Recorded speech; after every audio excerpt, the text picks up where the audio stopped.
Hey guys, this is Nate Jackson, and this next tutorial we're going to review the features of the Party Crasher. The Party Crasher is the group joiner, so this is what you want to use after you found some groups using Group Gorilla. The next thing you want to do is move over to the Party Crasher and upload that list of groups that you found in Group Gorilla to the Party Crasher, and then you can join those groups. The first thing that you need to do when using the Party Crasher is to choose the module Party Crasher, otherwise it won't run. And then you want to, in the beginning, you really should leave. I advise you to leave your parameters set to the default settings. I've found that these work really well on new accounts and established accounts.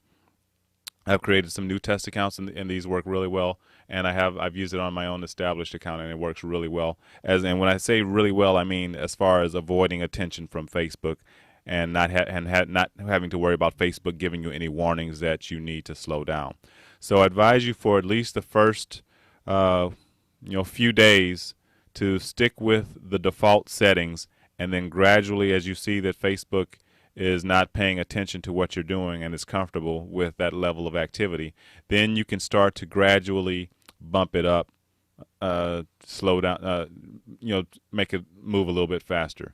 So there are four settings that you can vary. You can vary the total number of groups that you join in a day. You can vary the time interval between join requests. You can vary the number of requests that you make consecutively before you take a short break, and you can vary the length of that break. So this, I think, varies from 100 to 500. This varies from 1 minute to 15 minutes. This varies from what do I have it? Down to 15, 5, all the way up to 60. Yeah. And this varies from 15 minutes to 60 minutes. So you can, but starting out for the first few days, you definitely want to leave everything at default and then slowly start to increase the number of groups that you join in a day, slowly. And I mean, with one click, one or two clicks, don't vary by more than that until Facebook has a level of comfort with your activity. And you can always know if you get any warnings by checking in the window down below. This is where if Facebook doesn't like what you're doing, they'll send you a warning saying that you're using this feature too much. So if that happens, just stop the program, sit for a day or so, and get back at it if you want. So when you have a list of groups that you want to join, you choose file, and then you pick the list of groups that you want to join. So I'm going to join the Eddie Murphy group, Eddie Murphy list of groups. Eddie Murphy is one of my favorite comedians of all time, and I did a search a while back for Eddie Murphy. So there we go. So you pick the list of groups that you want to join, and then you just click the join button. And make sure that you're logged in first.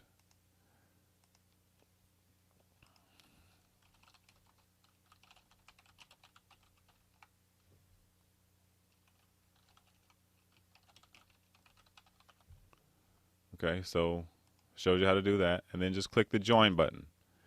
And then so that's going to log in for you. And like I said here, this is random. So we're going to do 23 groups before the first break. We're going to join 100 groups, and it's going to go to the first group, Eddie Murphy fan page.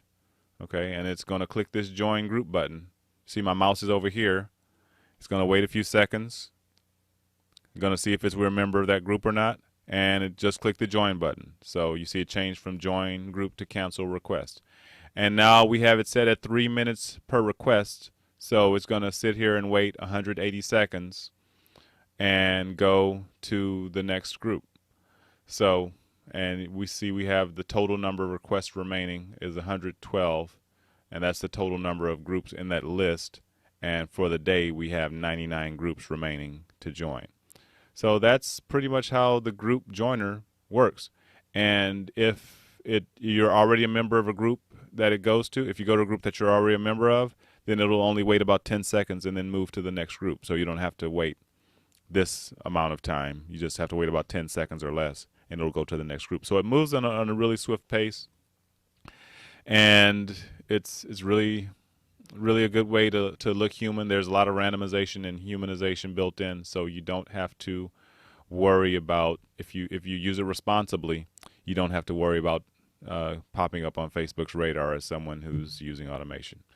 So I designed it that way, and I know you will get a lot of good usage out of it. You'll be able to use a lot more of your time for more income producing activities. This is Nate Jackson. I'm going to the next tutorial that we're going to go to is the post perfect tutorial, which we'll see you in a second.